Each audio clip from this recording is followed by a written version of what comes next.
देखो last class में Gauss law पढ़ चुके थे, आज हम पढ़ेंगे एप्लीकेशन ऑफ गॉस थ्योरम। तो क्या क्या होते हैं एप्लीकेशन?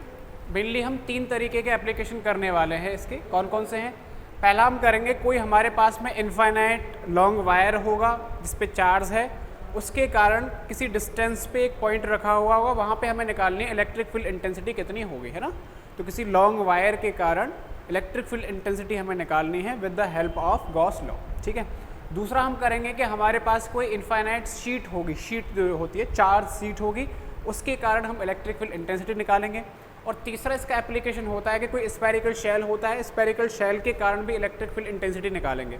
शेल जैसे अंदर से खोखली होती है, फुटबॉल जैसी होती है, तो उसके कारण जो इलेक्ट्रिक फील्ड इंटेंसिटी हम निकालते हैं 3 जगह पे निकालते हैं। एक तो जैसे शेल है, तो शेल के सरफेस से बाहर अगर कोई पॉइंट रख दिया जाए वहाँ पर फील्ड इंटेंसिटी निकालेंगे, सेल के सरफेस पे कोई पॉइंट रख दिया जाए वहाँ पे इंटेंसिटी निकालेंगे, और सेल के अंदर कोई पॉइंट है वहाँ पर इलेक्ट्रिक फील्ड इंटेंसिटी निकालेंगे। 3 जगह वहाँ हम करेंगे।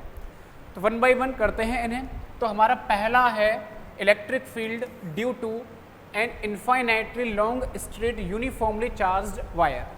तो इनफाइनाइट लॉन्ग है ये पूरा का पूरा, ध्यान से समझेंगे पहले आप इसे, अभी लिखना नहीं, बाद में आप लिखोगे, ठीक है। देखो ध्यान से, हमारे पास एक यूनिफॉर्म इनफाइनाइट लॉन्ग चार्ज है, लॉन्ग वायर है, ठीक है, ये रहा। अब देखो इनफाइनाइट है, इसका मतलब हम ऊपर की ओर डैश डैश डैश कर देंगे, नीचे की ओर भी क्या कर देंगे, डॉट डॉट कर देंगे कि नीचे तक जा रहा है और ऊपर तक भी जा रहा है और प्लस चार्ज इसके ऊपर है।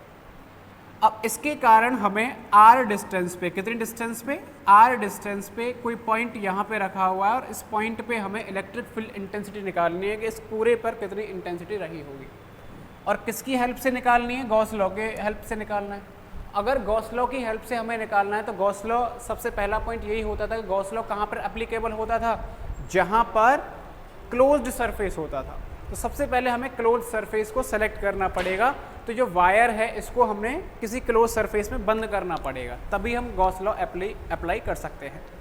तो यहाँ पर मैंने मान लिया कि मैंने इसे एक सिलेंडर के अंदर बंद कर दिया है। किसके अंदर भाई? सिलेंडर। तो ये एक सिलेंडर के फॉर्म में मैंने मान लिया यहाँ पर इस तरीके से, ये रहा सिलेंडर। अब इस सिलेंडर के लिए मैं गॉस लॉ अप्लाई कर रहा हूँ। क्या अप्लाई कर रहा हूँ? गॉस थ्योरम अप्लाई करेंगे। अब गॉस थ्योरम अगर अप्लाई करेंगे तो देखो सिलेंडर के अंदर ये पूरा का पूरा बंद हो गया। अब इस सिलेंडर की यहाँ से यहाँ तक की जो लेंथ है वो मैंने मान ली, कितनी लेंथ है भाई? एल के बराबर है। ये इसकी रेडियस कितनी है? आर के बराबर ही हो जाएगी। इस पॉइंट पे हमें ई की वैल्यू निकालनी है। तो इसके लिए अगर मैं गॉस थ्योरम अप्लाई करूँ तो सिलेंडर के देखो सरफेस कितने हैं। एक सरफेस तो ये हो गया सिलेंडर का, एक दूसरा सरफेस देखो ये वाला सिलेंडर का सरफेस हो जाएगा, और तीसरा सरफेस कौन सा है? जो कर्व्ड सरफेस है वो हो जाएगा। यानी सिलेंडर के 3 सरफेस हैं, ऊपर वाला सरफेस होगा, नीचे वाला होगा, और जो कर्व्ड सरफेस है वो वाला हो जाएगा। तो गॉस थ्योरम इन तीनों सरफेसेस के लिए हम लगाते हैं। तो हम जानते हैं integration of E dot d ए किसके बराबर होता है भाई? Q internal upon epsilon naught. यही तो होता है फाई। फाई किसके बराबर होता है? Integration of E dot d A is equal to Q internal upon epsilon naught. अब यहाँ पर क्योंकि 3 सरफेस दे रखे हैं तो हमें ये तीनों सरफेसेस के लिए अलग अलग निकलना होगा। तो integration of E dot d A for first surface plus integration of E dot d A for second surface plus integration of E dot d A for third surface बराबर आना चाहिए Q internal upon epsilon naught. तो तीनों surfaces के लिए मान लेते हैं, मैंने ये पहला सरफेस मान लिया, ये दूसरा सरफेस मान लिया, और जो कर्व्ड सरफेस है उसे कौन सा मान लेते हैं? तीसरा सरफेस मान लेते हैं। जो बीच वाला कर्व्ड सरफेस है वो थर्ड मान लिया। तो first, second and third one is this. तो अब मुझे देखना है कि अगर मैं डॉट प्रोडक्ट को हटा दूं तो यहाँ पर क्या निकल के आता है? कॉस थीटा आ जाएगा। तो E D A cos theta आएगा। पहले सरफेस के लिए एंगल कितना आएगा उस चीज़ को हम चेक करते हैं। एंगल यानी ई के बीच में और डी ए के बीच में, यानी एरिया वेक्टर के बीच में कितना एंगल आने वाला होगा। तो ये रहा हमारा पहला सरफेस। तो एरिया वेक्टर किधर आएगा भाई? एरिया वेक्टर हमेशा सरफेस के परपेंडिकुलर आउटवर्ड डायरेक्शन में होता है। तो सरफेस ऐसे है, इसके परपेंडिकुलर आउटवर्ड डायरेक्शन यानी ऊपर की ओर हो जाएगा। यानी एरिया वेक्टर किधर आ जाएगा? ऊपर की तरफ मिलेगा। किधर मिल जाएगा? एरिया वेक्टर ऊपर की तरफ मिलेगा। और ई की डायरेक्शन किधर होती है? प्लस चार्ज दे रखा है तो प्लस चार्ज से ई की डायरेक्शन हमेशा बाहर की ओर होती है। यानी इलेक्ट्रिक फील्ड इंटेंसिटी किधर हो जाएगी? बाहर की तरफ। वैसे भी आपको पता है पॉजिटिव चार्ज से इलेक्ट्रिक फील्ड लाइंस बाहर की ओर निकलती हैं और नेगेटिव चार्ज होता तो उसकी अंदर की ओर आती। तो ई की डायरेक्शन इधर हो गई, ए की डायरेक्शन इधर हो गई, यानी दोनों के बीच का जो एंगल है वो कितना मिलेगा, 90 डिग्री मिल गया। तो पहले सरफेस के लिए ई और ए के बीच में जो एंगल है वो 90 मिलेगा, यानी यहाँ cos 90 आ जाएगा। प्लस दूसरे सरफेस के लिए देखते हैं, ई डी ए इंटू में cos थीटा, ये पहले सरफेस के लिए हो रहा है या दूसरे के लिए बात हो रही है। तो यहाँ पर अगर एंगल देखें दूसरा वाला ये है, तो इधर अगर मैं एरिया वेक्टर देखूँ तो एरिया वेक्टर सरफेस के परपेंडिकुलर आउटवर्ड डायरेक्शन में, परपेंडिकुलर आउटवर्ड यानी नीचे की ओर हो जाएगा, आउटवर्ड यानी नीचे की ओर मिलेगा। और ई किधर होगा, ई तो हमेशा इधर ही होगा, बाहर की तरफ ही होगा। तो यहाँ पे भी ई और ए के बीच का एंगल कितना आ रहा है भाई, 90 के बराबर ही आ रहा है। तो यहाँ पे भी आप कितना लिख दोगे भाई, यहाँ पे cos 90 लिख दोगे। प्लस तीसरे सरफेस यानी कर्व्ड सरफेस जो है उसके लिए देखो, थर्ड वाले के लिए ई डी ए इंटू में cos थीटा, एंगल हमें देखना है कितना आएगा, तो चेक करके देखते हैं। देखो ध्यान से, तीसरा जो कर्व्ड वाला है उसके लिए बात कर रहा हूँ मैं। तो यहाँ पे आप कोई छोटा सा पॉइंट सेलेक्ट कर लो, ये मैंने छोटा सा पॉइंट सेलेक्ट कर लिया कर्व्ड वाले में, ये रहा छोटा सा, है ना, छोटा सा सरफेस है। तो इस सरफेस के कारण ए अगर निकालोगे यानी डी ए अगर निकालोगे तो डी ए तो इस डायरेक्शन में मिलेगा, और ई की डायरेक्शन भी किधर मिलेगी, इधर ही है, बाहर की तरफ ही है। तो इस तरफ ई की डायरेक्शन और डी ए या एरिया की डायरेक्शन किधर मिलेगी, सेम मिलेगी। और डायरेक्शन अगर सेम है इसका मतलब है यहाँ पर cos 0 डिग्री आ जाएगा। और इज इक्वल टू क्या कर दोगे, Q इंटरनल अपॉन एप्सिलॉन। अब आप देखो cos 90 कितना होता है, 0, cos 90 कितना होता है, 0, यानी दोनों टर्म तो 0 हो गए सीधे सीधे। और cos 0 की वैल्यू कितनी होती है भाई, 1 होती है, यानी ये मिल गया integration of E D A, ये 1 है ही है, Q इंटरनल अपॉन एप्सिलॉन। अब अंदर वाला चार्ज हमें निकालना है कि इस सिलेंडर के अंदर कितना चार्ज है, सिलेंडर के अंदर कितना चार्ज है।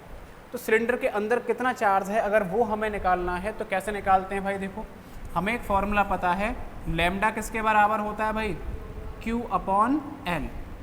तो Q अगर निकालना है तो क्या लिख सकते हैं, लैम्डा इंटू L लिख सकते हैं। तो ये जो हमारे पास में रॉड दे रखी है, यहाँ पर आपको चार्ज डेंसिटी दे रखी है कि लीनियर चार्ज डेंसिटी किसके बराबर है इसकी भाई, प्लस लैम्डा है। तो प्लस लैम्डा अगर चार्ज डेंसिटी है तो L लेंथ के अंदर अंदर इस पर कितना चार्ज आएगा वो हम निकाल सकते हैं इसी फॉर्मूले से कि लैम्डा Q अपॉन L होता है। तो L लेंथ पे कितना चार्ज आ जाएगा, लैम्डा इंटू L। तो Q इंटरनल की जगह आप लिख सकते हो लैम्डा इंटू L, अपॉन में क्या मिलेगा भाई, एप्सिलॉन नॉट। अच्छा, E कॉमन है, मतलब DA का E तो कांस्टेंट है, DA का अगर इंटीग्रेशन करोगे तो छोटे से एरिया का इंटीग्रेशन करोगे तो कितना हो जाएगा, A हो जाएगा, यानी EA बराबर मिल रहा है lambda L upon epsilon naught. अब जो A है, A क्या है, इसका एरिया, कर्व्ड सरफेस एरिया। तो सिलेंडर का आप जानते हो कर्व्ड सरफेस एरिया का फॉर्मूला कितना होता है,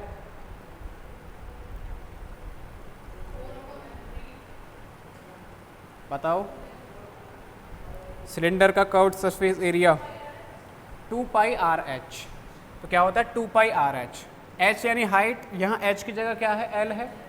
तो यहाँ हम लिख सकते हैं ई एज इट इज, एरिया की जगह 2 पाई आर इंटू में क्या आ जाएगा, L is equal to lambda L upon epsilon naught. L से एल कैंसिल हो जाएगा, तो ई बराबर आ जाएगा lambda upon 2 pi R into में क्या है, एप्सिलॉन नॉट। या तो आप इस फॉर्म में याद रखो आप इस ई का फॉर्मूला, अदरवाइज इसका शॉर्ट फॉर्म भी आप देख सकते हो किस तरीके से करेंगे। देखो ध्यान से, अगर आप इस फॉर्म में याद नहीं कर रहे हो तो देखो, अगर मैं ऊपर नीचे 2 से मल्टीप्लाई कर दूं तो ये मिलेगा हमें E is equal to 2 lambda upon, नीचे हो जाएगा 4 पाई एप्सिलॉन नॉट इंटू में R। ऊपर नीचे मैंने 2 से मल्टीप्लाई किया, क्यों किया, क्योंकि हम जानते हैं 1 अपॉन 4 पाई एप्सिलॉन नॉट किसके बराबर होता है, K के बराबर होता है। तो E इज इक्वल टू, ये जो 1 अपॉन 4 पाई एप्सिलॉन नॉट है इस पूरे की जगह आप K लिख सकते हो, यानी 2K लैम्डा अपॉन क्या मिलेगा, R। तो एक छोटा सा फॉर्मूला आपको मिल जाएगा इलेक्ट्रिक फील्ड इंटेंसिटी का, क्या मिल जाएगा, 2K लैम्डा अपॉन R। यही आपको याद रखना है। तो इनफाइनाइटली लॉन्ग अगर वायर दे रखा है, यूनिफॉर्म चार्ज का डिस्ट्रीब्यूशन है, उसके कारण अगर आपको इलेक्ट्रिक फील्ड इंटेंसिटी निकालनी है तो फॉर्मूला कितना मिलेगा, E is equal to 2K lambda upon R। ठीक है, कैसे निकाला है एक बार दोबारा से देख लो। ये हमारे पास चार्ज था और चार्ज की डेंसिटी दे रखी थी, linear charge density plus lambda के बराबर। इस पॉइंट P पे हमें क्या निकालना था, इलेक्ट्रिक फील्ड इंटेंसिटी, जो R डिस्टेंस पे यहाँ से है। तो सबसे पहले अगर गॉस लॉ अप्लाई करोगे तो आपको क्लोज सरफेस मानना पड़ेगा। हमने कैसा सरफेस माना है यहाँ पे भाई, हमने सिलेंड्रिकल सरफेस मान लिया, और सिलेंडर के लिए 3 सरफेस हैं, 1 2 3। इन तीनों के लिए अगर हम गॉस लॉ अप्लाई करते हैं, इस वाले गॉस लॉ को अप्लाई करते हैं, तो तीनों सरफेसेस के लिए मैंने अलग अलग लिख दिया। अब तीनों के लिए आपको देखना पड़ेगा कि ई और डी ए के बीच का एंगल कितना आएगा। तो आप चेक कर सकते हो, एरिया हमेशा परपेंडिकुलर डायरेक्शन में होता है, ई पॉजिटिव के कारण away from the positive charge होता है, ये परपेंडिकुलर नीचे की तरफ, ये इधर हो गया, यानी पहले और दूसरे के लिए तो एंगल कितना आ जाएगा 90-90। कर्ड वाले के लिए अगर आप कहीं पे भी चेक करना चाहो, कोई सा भी पॉइंट सेलेक्ट कर लो, तो जिस तरफ ई मिलेगा उसी तरफ हमें ए मिलता है, यानी परपेंडिकुलर बाहर की तरफ ही मिलता है, इसीलिए कर्ड वाले के लिए एंगल कितना आ जाता है 0 आ जाता है। तो इन दोनों का 0, इसके लिए एंगल cos 0 की वैल्यू कितनी होती है 1 होती है, वैल्यू पुट करेंगे, सॉल्व करेंगे, और यहाँ पे लैम्डा मतलब चार्ज की जगह लैम्डा इंटू एल लिख लिया, एल लिख लिया है, और एरिया की जगह क्या आ जाएगा 2πr आ जाएगा। ई को सेपरेट करके आप ये फॉर्मूला निकाल सकते हो कि ई कितना आ रहा है 2k लैम्डा अपॉन आर। अब आप यहाँ पर एक चीज़ नोटिस कर सकते हो कि हमने फॉर्मूला निकाला है कि ई किसके बराबर आ रहा है 2k लैम्डा अपॉन आर, यानी यहाँ से मैं ये लिख सकता हूँ कि ई इन्वर्सली प्रोपोर्शनल किसके आ रहा है भाई आर के, यानी उस वायर से जितनी ज़्यादा डिस्टेंस पे अगर जाओगे ई की वैल्यू क्या हो जाएगी उतनी ही कम हो जाएगी, और जितना पास में आप रहोगे ई की वैल्यू उतनी ही क्या हो जाएगी भाई ज़्यादा हो जाएगी। वायर है, वायर के पास में ही अगर इंटेंसिटी निकाल रहे हो तो इलेक्ट्रिक फील्ड इंटेंसिटी ज़्यादा हो जाएगी क्योंकि डिस्टेंस कम है, और इस वायर से आप दूर चलते जा रहे हो चलते जा रहे हो चलते जा रहे हो तो इलेक्ट्रिक फील्ड की इंटेंसिटी सिंपल सी बात है, नॉर्मल तरीके से भी आप बता सकते हो क्या हो जानी चाहिए, कम ही हो जानी चाहिए। क्यों? क्योंकि वो क्या है भाई यहाँ पे आर बढ़ रहा है तो ई कम हो जाएगा, और आर कम हो रहा है तो ई की वैल्यू क्या हो जाएगी बढ़ जानी चाहिए, यही होना चाहिए। अब कभी कभी हमसे पूछ लिया जाता है कि यहाँ पे ई और आर के बीच में ग्राफ बता दीजिए, क्या बता दीजिए, ग्राफ बनाइए। तो ई और आर के बीच में अगर मुझे ग्राफ बनाना है तो आराम से हम बना सकते हैं, आराम से सोच समझ के बनाना है, तो कभी भी ग्राफ को रटना नहीं है, आप फॉर्मूला देखो, रिलेशन देखो कि किस किस के बीच में ग्राफ बताया पूछा गया है, और आराम से वहाँ पे सोचो क्या आना चाहिए। तो ये है हमारे पास ई किसके बराबर 2k लैम्डा अपॉन आर है, आर और ई के बीच में ग्राफ बनाना है। तो आप सबसे पहले देखा करो कि अगर आर की वैल्यू 0 में पुट कर दूं तो ई की वैल्यू कितनी होनी चाहिए। तो आर की वैल्यू अगर 0 होगी देन आर अगर 0 पुट कर दोगे तो ई की वैल्यू किसको टेंड करने लग जाएगी भाई, लगभग इन्फिनिटी हो जाएगी। भाई किसी भी चीज़ को अगर 0 से डिवाइड करेंगे तो कितना हो जाएगा, इनफाइनाइट हो जाएगा। तो इनिशियल पॉइंट आपको पता चल गया कि आर की वैल्यू अगर 0 है तो उस टाइम पे ई की वैल्यू कितनी है, इनफाइनाइट, यानी ग्राफ कहाँ से स्टार्ट कर जाएगा, बिल्कुल ऊपर वाले पॉइंट से स्टार्ट करेगा। फिर आप देखोगे कि आर की वैल्यू बढ़ाते बढ़ाते बढ़ाते बढ़ाते अगर आर को मैं इनफाइनाइट कर दूं तो आर अगर इनफाइनाइट हो जाएगा तो किसी चीज़ को अगर आप इनफाइनाइट से डिवाइड करोगे तो ई की वैल्यू कितनी हो जाएगी भाई, आर अगर इनफाइनाइट है तो ई की वैल्यू कितनी हो जाएगी 0 के बराबर हो जाएगी। आर अगर इनफाइनाइट है तो ई की वैल्यू 0 यानी एंड पॉइंट यहाँ पे आ जाएगा। और आपको पता ही है कि जैसे जैसे आर को हम बढ़ा रहे होंगे ई की वैल्यू क्या होती जाएगी, कम होती जाएगी। तो पॉइंट ग्राफ यहाँ से स्टार्ट करेगा, आर को बढ़ाओगे तो ई की वैल्यू कम होती जाएगी, यानी ग्राफ इसका कुछ इस तरीके से आता है। ये तो आपने सोच के बना दिया कि ऐसा आना चाहिए। वैसे भी आप डायरेक्ट देख सकते थे कि ई इन्वर्सली प्रोपोर्शन किसके आ रहा है भाई, आर के, यानी ये एक्स वाई बराबर क्या आ रहा है, यहाँ पे कांस्टेंट आ रहा है, और एक्स वाई कांस्टेंट अगर आ रहा है तो इस जैसा जो ग्राफ होता है ये रेक्टेंगुलर हाइपरबोला जैसा ग्राफ होता है। क्या बोलते हैं इसे हम, रेक्टेंगुलर हाइपरबोला। रेक्टेंगुलर हाइपरबोला आपको यहाँ पर ग्राफ मिल जाएगा, ठीक है। इस तरीके से हम बना देंगे। तो फॉर्मूला याद रखेंगे, ई कितना आ रहा है 2k लैम्डा अपॉन आर, ये इसका ग्राफ आ जाएगा। आगे करते हैं, देखो ये एक छोटा सा क्वेश्चन है। A long wire carries A charge of 2 × 10⁻⁻8 coulomb per metre होना चाहिए ये। तो चार्ज डेंसिटी आपको दे रखी है यहाँ पर, ही चार्ज डेंसिटी ये दे रखी है कूलाम पर मीटर।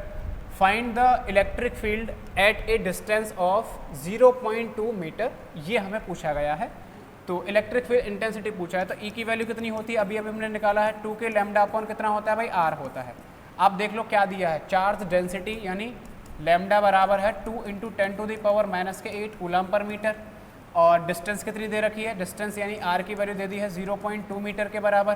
तो वैल्यू पुट कर दो, 2 × k की वैल्यू हम जानते हैं 9 × 10⁻9 होता है, लैम्डा की वैल्यू कितनी है 2 × 10⁻⁻8 होता है, अपॉन में आर कितना है भाई 0.2। तो सॉल्व करेंगे इसे, तो आप देख सकते हो इससे अगर मैं ये वाला कैंसिल करूं तो कितनी बार कट जाएगा 10, और 9 दूनी कितने होते हैं भाई 18, और ये आ जाएगा आपका 10 में से 8 गए तो +2, तो ये कहीं ऑप्शन है 1800, 1800 वोल्ट पर मीटर, यानी कौन सा ऑप्शन आ रहा है हमारा, पहला ऑप्शन सही आ जाए। तो जो भी दे रखा है उसे देख लो और जो पूछा है उसे लिख लो, फॉर्मूला बेस्ड क्वेश्चन है, सीधे सीधे वैल्यू पुट करो और आंसर निकल के आ जाएगा।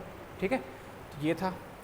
नेक्स्ट इसका जो एप्लीकेशन है, जो दूसरा डेरिवेशन है, उसे भी अभी हम करेंगे। ठीक है, क्योंकि दोनों लगभग एक जैसे ही हैं। दूसरा है electric field due to uniformly charge infinite plane sheet. तो इनफाइनाइट अगर प्लेन सीट दे रखी हो उसके कारण हम किस तरीके से निकालेंगे, इसे ध्यान से समझना है। अभी तो हमने किसके कारण निकाला, एक यूनिफॉर्म चार्ज वायर था, इनफाइनाइट चार्ज वायर था, और अब की बार शीट दे रखी है। तो करते हैं इसे, देखो ध्यान से। देखो मैंने मान ली यहाँ पे कोई शीट है, ये मेरे पास कोई शीट है,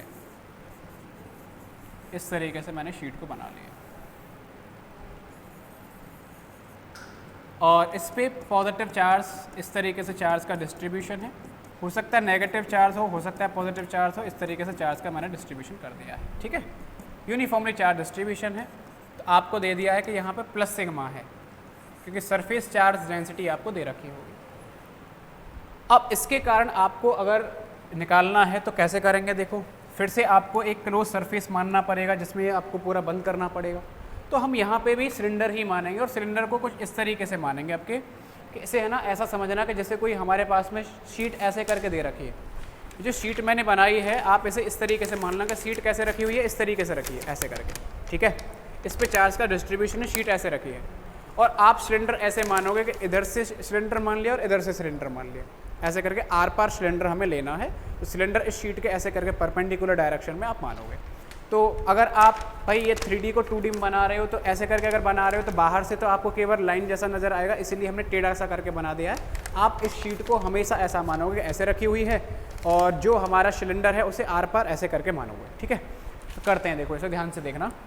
तो किस तरीके से होगा, देखो मैंने यहाँ पर इस तरीके से कोई सरफेस मान लिया है सिलेंडर जैसा,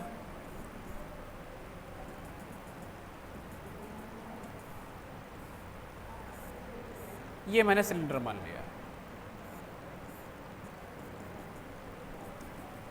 ये आर पार बिल्कुल आर पार सिलेंडर है, इस तरीके से है।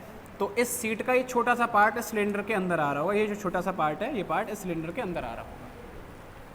तो अब इस सिलेंडर के भी कितने सरफेस हैं भाई, 3, पहला, दूसरा और तीसरा कौन सा है, जो कर्व्ड सरफेस है वो वाला, 3 सरफेस है। तो गॉस लॉ अगर हम अप्लाई करेंगे तो हम जानते हैं कि फाई किसके बराबर होता है भाई, E डॉट dA, जो कि Q internal upon epsilon not के बराबर होता है। तो यहाँ 3 सरफेस हैं, तो तीनों के लिए हमें अलग अलग लिखना पड़ेगा। तो लिख के देख लेते हैं, E dot dA for first surface plus integration of E dot dA for second surface plus integration of E dot dA for third surface is equal to Q internal upon epsilon naught. यही होना चाहिए। Dot product को अगर हम हटाएंगे तो ए dot B किसके बराबर होता है, ए बी कॉस थीटा, तो यहाँ कितना आ जाएगा, E D A cos theta. अब थीटा हमें चेक करना पड़ेगा। पहले सरफेस को देखो, ये रहा। तो पहले सरफेस के लिए अगर हम ई देखें तो ई पॉजिटिव चार्ज के कारण बाहर की ओर ही होगा, तो ई की डायरेक्शन भी इधर ही मिलेगी और डी ए की डायरेक्शन भी किधर मिलेगी भाई, सरफेस के परपेंडिकुलर बाहर की तरफ ही मिलेगा।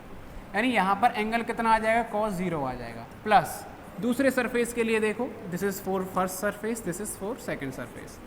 दूसरे के लिए ई डी ए, यहाँ पर भी हमें एंगल चेक करना है, तो दूसरा सरफेस ये रहा। तो ई की डायरेक्शन तो पॉजिटिव के कारण बाहर की ओर ही होती है, अवे फ्रॉम द बॉडी। तो ई तो इधर ही है और एरिया भी किधर होगा भाई, यहाँ पे एरिया भी किधर होगा, परपेंडिकुलर डायरेक्शन में, यानी डी ए भी उधर ही आ रहा है, यानी सेम डायरेक्शन में यहाँ पे भी आ रहे हैं, तो यहाँ पे भी cos 0 ही मिलेगा। प्लस तीसरे के लिए देखते हैं ई डी ए कॉस, तीसरा के लिए देखते हैं। तो तीसरे के लिए कोई छोटा सा पॉइंट सेलेक्ट कर लो, मैंने यहाँ पे एक छोटा सा सरफेस सेलेक्ट कर लिया, ये जो कर्व्ड सरफेस है। तो ई की डायरेक्शन तो किधर होगी भाई, अवे फ्रॉम द बॉडी, इधर ही होगी। लेकिन इस छोटे से सरफेस के लिए एरिया किधर होगा भाई, परपेंडिकुलर डायरेक्शन में, तो एरिया अब इधर मिलेगा, एरिया इधर है। तो ई और ए के बीच का एंगल यहाँ पर कितना मिल जाएगा, 90। तो यहाँ उल्टा हो गया, वहाँ पहले और दूसरे सरफेस में 90 मिला था, तीसरे में 0 हुआ था, यहाँ पर पहले और दूसरे में 0 हो गया, तीसरे में कितना मिल गया है, 90 मिल गया। तो यहाँ कितना मिलेगा, cos 90 इज इक्वल टू कितना मिलेगा, Q internal upon epsilon not. आगे सॉल्व करते हैं, ध्यान से देखिएगा। cos 0 कितना हो गया, 1, cos 0 कितना हो गया, 1, cos 90 कितना हो गया, 0। तो ये पूरा टर्म 0 हो गया, तीसरा वाला तो 0 हो गया, पहला और दूसरा बच रहा है। तो इसका इंटीग्रेशन करेंगे तो कितना मिल जाएगा ई ए प्लस इसका करेंगे तो कितना हो जाएगा E A is equal to Q internal upon epsilon not आ रहा है। अब देखो क्यू इंटरनल की जगह हम क्या लिख सकते हैं, सरफेस चार्ज डेंसिटी सिग्मा हम जानते हैं किसके बराबर होता है, क्यू अपॉन ए। तो यहाँ से क्यू की जगह कितना आ जाएगा भाई, सिग्मा इंटू ए। तो ये आ गया 2EA बराबर क्यू इंटरनल की जगह सिग्मा ए अपॉन कितना लिख सकते हो, एप्सिलॉन नॉट। क्लियर है भाई यहाँ तक?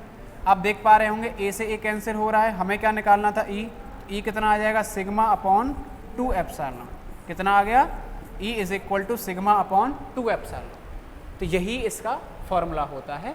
तो शीट के कारण जो फॉर्मूला आया है वो है सिग्मा अपॉन 2 एप्सिलॉन नॉट, और जो हमारा जो इनफाइनाइट लॉन्ग वायर के कारण जो फॉर्मूला आया था वो कितना आ रहा था, 2k लैम्डा अपॉन आर के बराबर आ रहा था। अब आप यहाँ पे देख सकते हो पिछला वाला जो फॉर्मूला था वो आर पे डिपेंड कर रहा था, लेकिन ये तो आर पे डिपेंड कर ही नहीं रहा है।